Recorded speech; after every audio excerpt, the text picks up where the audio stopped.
Welcome back. আপনাদের সবাই স্বাগত জানাচ্ছি আমি রাসেল। আশা করছি আপনারা সবাই ভালো আছেন, ভালোর দলে আছেন।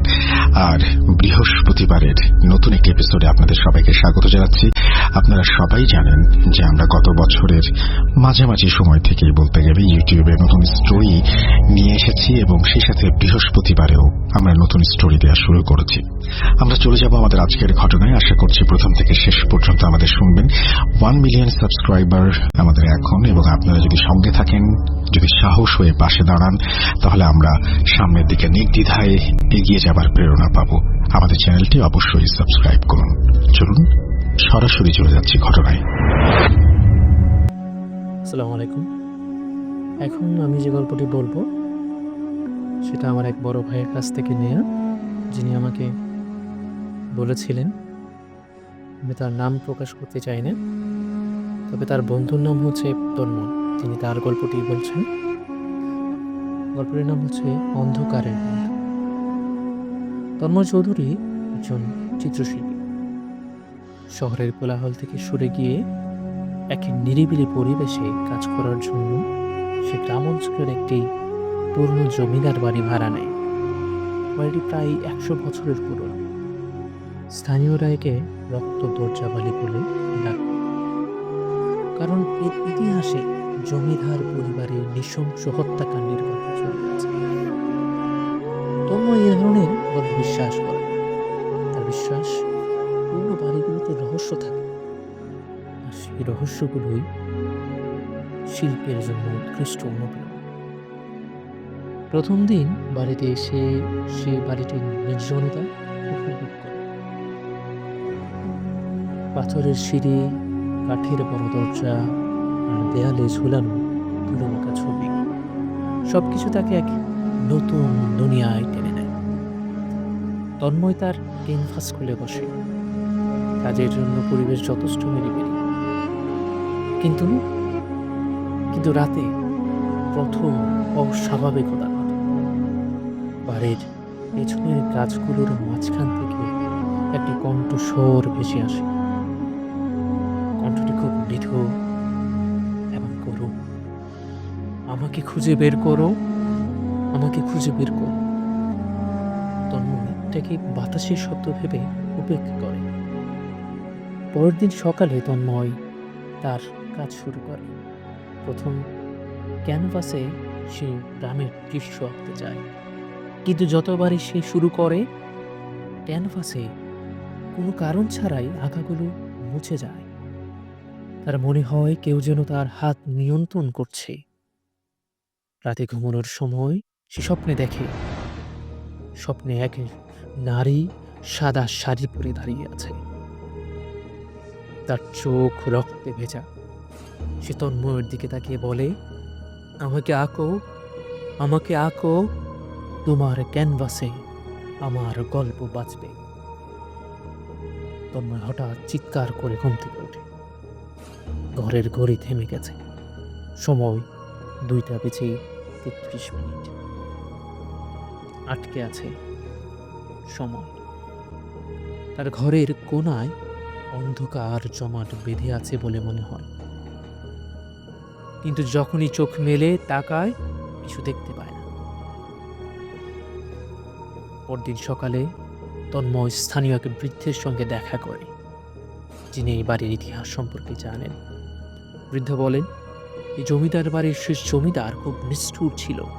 তার স্ত্রী রূপবতী ছিল, কিন্তু তার প্রতি সেই জমিদার সন্দেহ পোষণ করত। একদিন জমিদার নিজের স্ত্রীকে সন্দেহ পোষণের কারণে স্ত্রীকে হত্যা করে, কিন্তু হত্যা করার সময় স্ত্রীও তাকে অভিশাপ দেয়। সে বলে, আমার রক্ত তোমার জমিদার বাড়ি গ্রাস করবে, কেউ এই বাড়িতে সুখে থাকবে না। তখন তন্ময় জিজ্ঞেস করল, আপনার মধ্যে আমি কি করব? বৃদ্ধ ধীরে বলে, এই বাড়ি ছেড়ে চলে যাও। যতদিন এখানে থাকবে ততদিন তুমি নিজেকে হারিয়ে ফেলবে। তন্ময় বৃদ্ধকে পাত্তা দেয় না। সে ভাবে এই গল্প শুধু ভয় দেখানোর জন্য বানানো। পরদিন তন্ময় আবার কাজে বসে, কিন্তু এবার তার ক্যানভাসে সে যা আঁকে তার নিজের ইচ্ছার বাইরে। হঠাৎ তার হাতে অদ্ভুত এক চিত্র ফুটে ওঠে, একটি গাছ যেখানে একটি দড়ি ঝুলছে। রাতে সে আবার স্বপ্ন দেখে, এবার সেই সাদা শাড়ির নারী তাকে ক্যানভাসের দিকে ইশারা দেয়। তার মুখে তার মুখে করুণ হাসি। সে বলে, আমাকে আঁকো, আমার গল্প শেষ করো। ঘুম ভেঙে তন্ময় তার ঘরে ক্যানভাসের সামনে গিয়ে দাঁড়ায়। সেখানে সে দেখে প্রিন্টিংয়ে এক নারীর মুখ দেখা যাচ্ছে, সেই মুখ যে মুখ স্বপ্নে সে দেখেছিল। তন্ময় একদিন বাড়ির ভেতরের ঘরগুলো ঘুরে দেখতে শুরু করে। পরদিন তন্ময় সে বাড়ির ভিতরের ঘরগুলো ঘুরে দেখতে শুরু করে। একটি তালাবদ্ধ ঘর খোলার চেষ্টা করলে সে ভেতর থেকে শীতল বাতাসের ঝাপটা অনুভব করে। ঘরের দরজায় লাল রঙে লেখা, রক্ত আমার কথা বলে। সে ঘরের ভিতরে ঢুকে এক পুরনো আয়না খুঁজে পায়। আয়নায় তার প্রতিচ্ছবি দেখে সে অবাক হয়। তার চোখের নিচে কালো ছাপ, আর তার মুখ এক ধরনের বিষণ্ণতার ছায়ায় ঢেকে গেছে। সে দ্রুত ঘর থেকে বেরিয়ে আসে, কিন্তু তখন থেকেই তার শরীরে অদ্ভুত ব্যথা শুরু হয়। তন্ময় সেখান থেকে চলে যায়। তন্ময় এক মধ্যরাতে ঘুমিয়ে থাকতে ঘরের জানালার কারা যেন আঘাত করতে থাকে। উঠে গিয়ে সে জানালার বাইরে দেখে সেই নারী দাঁড়িয়ে। এবার তার চোখে রাগ, তার মুখ বিকৃত। তন্ময় ভয় পেয়ে যায়। নারীর কণ্ঠস্বর ভেসে আসে, তুমি যদি আমার প্রিন্টিং শেষ না করো, আমি তোমার আত্মা নিয়ে নিব। তুমি যদি আমার প্রিন্টিং শেষ না করো, আমি তোমার আত্মা নিয়ে নেব। তন্ময় পাগলের মতো ক্যানভাসে আঁকতে শুরু করে। নারীর প্রতিচ্ছবি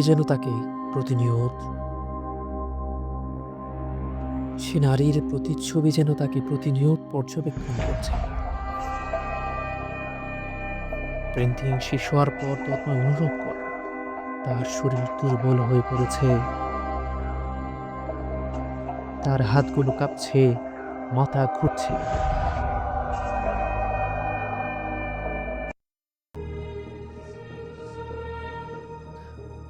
প্রিন্টিং শেষ করার পর তন্ময়ের শরীর ক্রমশ দুর্বল হয়ে পড়ছিল।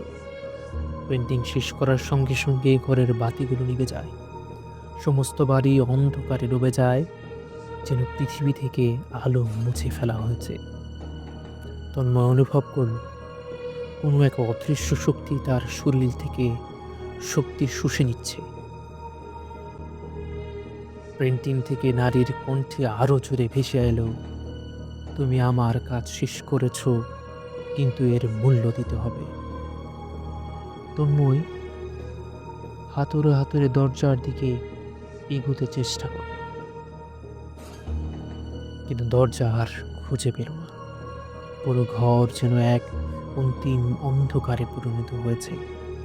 দেয়ালগুলো অদৃশ্য হয়ে গেছে, মেঝেটা নরম কাদায় পরিণত হয়েছে। তার চারপাশে নারীর করুণ অথচ শীতল কণ্ঠ ভেসে আসতে লাগলো, তুমি পালাতে পারবে না তন্ময়। তুমি আমার গল্প শুনেছ, আমার প্রিন্টিং শেষ করেছ, এখন তুমি আমার। ভয়ঙ্কর ব্যাপার। তন্ময়ের সামনে এক অদ্ভুত দৃশ্য ফুটে উঠল। সে একটি পুরনো ধূলিধূসর জমিদার বাড়ির দরবারে দাঁড়িয়ে। চারপাশে জমিদার এবং তার স্ত্রীর ছায়ামূর্তিরা ঘুরে বেড়াচ্ছে। সবাই মুখ নিচু করে ফেলেছে, যেন কোনো শাস্তি ভোগ করে। তুমি এখন আমাদের অংশ তন্ময়। এই অভিশপ্ত জমিদার বাড়ি তোমার নতুন গৃহ। তন্ময় চিৎকার করে বলে উঠল, আমি কিছু করিনি, আমাকে মুক্তি দাও। জমিদারের স্ত্রী সামনে এগিয়ে এলো। তার চোখে রাগের আগুন। তুমি আমার প্রতিশোধের জন্য বেঁচেছিলে। তুমি ছিলে সেই মানুষ যে আমার প্রিন্টিং শেষ করতে পারবে। তুমি নিজের ইচ্ছায় এসেছিলে। এখন আমার আত্মা মুক্তির জন্য লড়াই করতে হবে। তন্ময় বুঝতে পারল তার একমাত্র উপায় এই জগৎ থেকে বের হয়ে আসার রাস্তা খোঁজা। কিন্তু জমিদারের স্ত্রী তাকে বলল, তুমি যদি আমাদের মুক্তি দিতে চাও তবে তোমাকে নিজেকে উৎসর্গ করতে হবে। তোমার আত্মা আমাদেরকে জীবন দেবে। তন্ময় দ্বিধায় পড়ে যায়।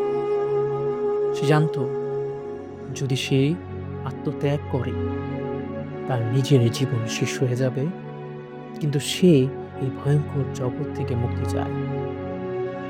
তন্ময় প্রিন্টিকের দিকে তাকিয়ে বুঝতে পারে এটি একটি জীবন্ত পোর্টাল।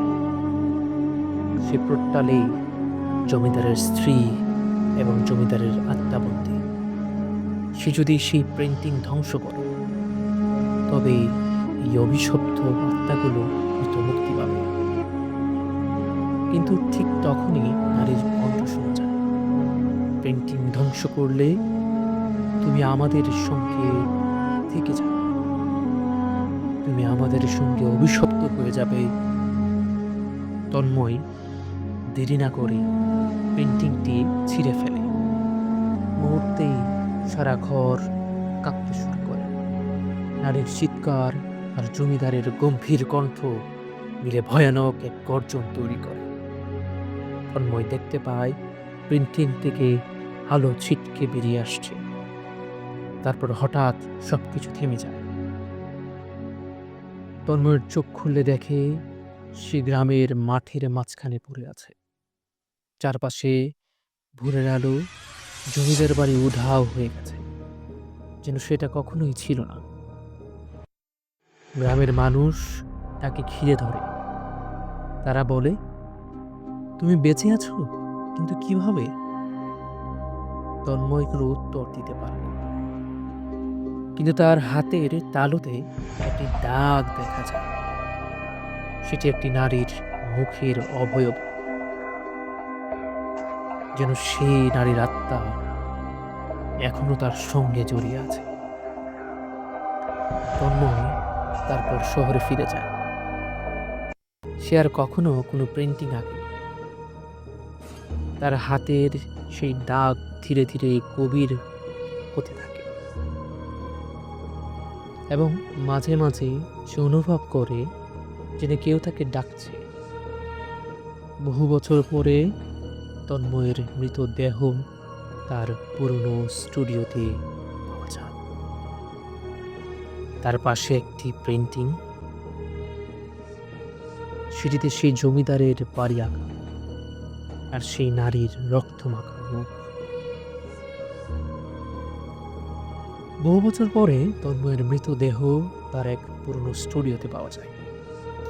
তার পাশে একটি প্রিন্টিং, সেটিতে সেই জমিদারের বাড়ি আঁকা আর সেই নারীর রক্তমাখা মুখ। তন্ময়ের গল্প এখানেই শেষ, কিন্তু জমিদার বাড়ি অভিশাপ হয়তো নতুন কোনো শিকার খুঁজে নিচ্ছে।